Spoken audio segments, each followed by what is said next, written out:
গরমের দিনে খাওয়ার উপযুক্ত একটা নিরামিষ লাউয়ের রেসিপি আমি আজ আপনাদের সাথে শেয়ার করব। এই রান্নাটায় তেমন কিছু তেল মশলা আমি ব্যবহার করিনি। এই রান্নাটা খেলে গরমের সময় খুব তৃপ্তি পাবেন, আর এর স্বাদ আর গন্ধটাও কিন্তু অপূর্ব হয়। তাহলে চলুন আমার সাথে থেকে দেখে নিন।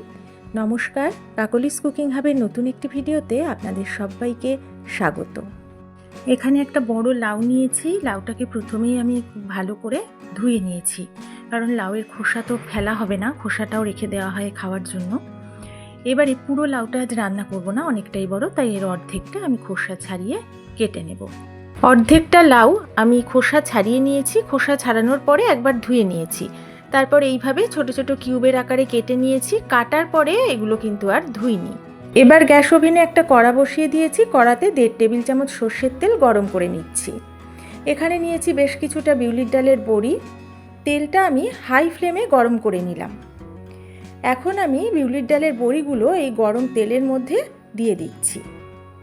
গ্যাসের ফ্লেমটা আমি এখন মিডিয়াম টু হাইতে করে দিয়েছি। সব বড়ি দিয়ে দিয়েছি। এবার মিডিয়াম টু হাই ফ্লেমে এইভাবে সমানেই নাড়াচাড়া করে প্রায় মিনিট 2 মতো ভেজে নেব।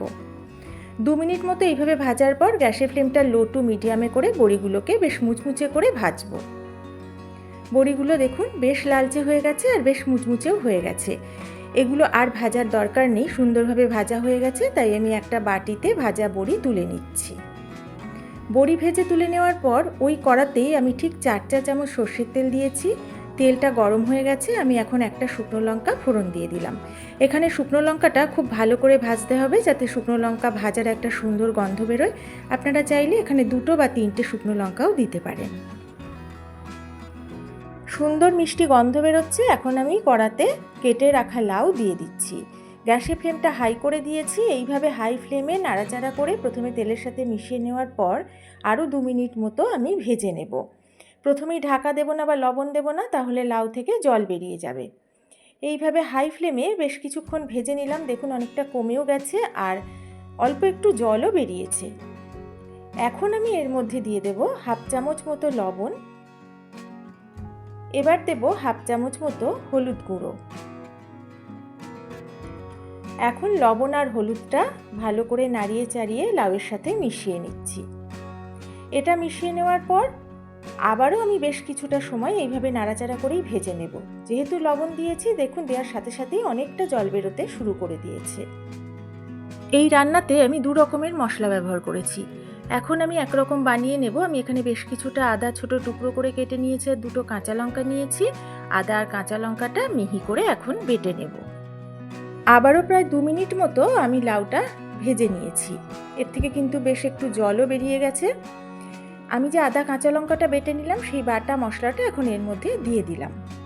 এবারে ভালো করে নাড়াচাড়া করে এই আদা কাঁচা লঙ্কা বাটা লাউয়ের সাথে মিশিয়ে নিচ্ছি। এইভাবেই মিনিট খানেক আমি একটু নেড়েচেড়ে নিলাম। এতক্ষণ গ্যাসের ফ্লেমটা মিডিয়াম টু হাইতে ছিল। এবার গ্যাসের ফ্লেমটা একদম লো করে দেব। তারপর ঢাকা দিয়ে কিছুক্ষণ রান্না করব, যাতে লাউ পুরো সেদ্ধ হয়ে যায়। মিনিট 2-3 পরে ফাইনালি ঢাকাটা তুলেছি। মাঝে একবার ঢাকা তুলে একটু নেড়ে দিয়েছিলাম। দেখুন কতটা পরিমাণ জল বেরিয়েছে, আর লাউ কিন্তু একদম সেদ্ধ হয়ে গেছে। লাউ খুব কচি ছিল, তাই এতটা জল বেরিয়ে গেছে। এবার আমি গ্যাসের ফ্লেমটা হাই করে দিয়েছি। এখন আমি এর মধ্যে দিয়ে দিলাম 1 চামচ মতো চিনি, যেহেতু লাউটা সেদ্ধ হয়ে গেছে। আপনারা অবশ্যই আপনাদের স্বাদ মতো এখানে মিষ্টিটা অ্যাড করবেন। একটু মিষ্টি দিলে খেতে ভালো লাগবে। চিনিটা মিশিয়ে নিলাম। এবার হাই ফ্লেমে বেশ কিছুক্ষণ রান্না করে নেব। এখন আরও একটা মশলা আমি বানিয়ে নেব। আমি এখানে 2 চা চামচ পোস্ত নিয়েছি। আমি যেহেতু মিক্সিতে বাটবো, প্রথমে পোস্তটা গুঁড়ো করে নেব শুকনো অবস্থায়, তারপর অল্প করে জল দিয়ে বেটে নেব। অন্যদিকে লাউটা আমি হাই ফ্লেমে ঢাকা না দিয়ে ফুটিয়েছি, যাতে লাউয়ের জলটা শুকিয়ে যায়। লাউয়ের জলটা কিন্তু অনেকটাই শুকিয়ে গেছে। এখন আমি এর মধ্যে বড়ি ভাজা অ্যাড করে দিলাম। বড়ি ভাজা দেওয়ার আগে আমি হাতে এগুলোকে ভেঙে আধ ভাঙা মতো করে নিয়েছিলাম। এই ভাজা বড়ির গুঁড়োটা আমি লাউয়ের সাথে মিশিয়ে নিলাম। এক্ষুনি যে পোস্তটা বাটলাম, সেই পোস্ত বাটাটা এবার আমি লাউয়ের মধ্যে দিয়ে দিচ্ছি। মিক্সির জারে অনেকটাই পোস্ত লেগে আছে।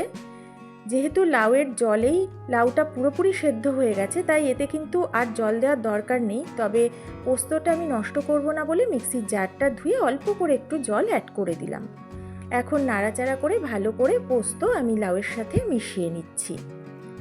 যারা এতক্ষণ আমার সাথে থেকে ভিডিওটা দেখছেন, পুরোটা দেখার পর ভালো লাগলে আমার ভিডিওতে একটা লাইক করবেন, একটু শেয়ার করবেন। নতুন বন্ধুরা আমার ভিডিও ভালো লাগলে অবশ্যই বন্ধু হয়ে আমার পাশে থাকবেন। গ্যাসের ফ্লেমটা আমি মিডিয়ামে করে দিয়েছি। ঢাকা না দিয়ে এটাকে বেশ কিছুক্ষণ রান্না করব। তার আগে আমি লবণ মিষ্টিটাও একবার চেক করে নিলাম। লবণ মিষ্টি সবই ঠিক আছে, আমি আর কিছু অ্যাড করলাম না। আপনারা অবশ্যই আপনাদের স্বাদ মতো লবণ মিষ্টি ঝালটা দেবেন। এটাকে আরও একটু শুকিয়ে নেব, এটা একটু শুকনো শুকনো হবে, তাই বেশ কিছুক্ষণ আবারও মিডিয়াম ফ্লেমে রান্না করে নেব। আরও মিনিট 2 মতো রান্না করে নিয়েছি। ঝোলটা কিন্তু একদমই শুকিয়ে গেছে। এটা এরকম মাখো মাখো শুকনো হলেই খেতে ভালো লাগে। যেহেতু কাঁচা আদা দেওয়া আছে আর পোস্ত বাটা দিয়েছি, তাই এর গন্ধটাও কিন্তু অসাধারণ হয়, আর স্বাদটা তো বুঝতেই পারছেন কতটা সুন্দর হবে। একদম শুকিয়ে গেছে। এর শেষে আমি কোনো কিছুই আর অ্যাড করব না। এবারে আমি গ্যাসের ফ্লেমটা অফ করে দেব। তারপরে আমি ঢাকা দিয়ে 1 মিনিট মতো স্ট্যান্ডিং টাইমে রেখে দেব। লাউ বড়ি পোস্ত একদম রেডি। আমি একটা প্লেটে সার্ভ করে নিচ্ছি। গরম ভাতে এটা তো খেতে ভীষণ ভালো লাগে।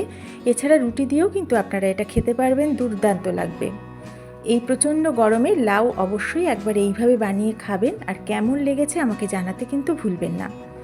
আশা করি আমার মতো আপনাদেরও ভীষণ ভালো লাগবে। যে সকল বন্ধুরা সব সময় আমার রেসিপিগুলো দেখেন, নতুন পুরনো সকল বন্ধু, তাদের সবাইকে অনেক অনেক ভালোবাসা, অনেক ধন্যবাদ আমার পাশে থাকার জন্য। তাহলে আজ এই পর্যন্তই। সবাই ভালো থাকবেন, সুস্থ থাকবেন।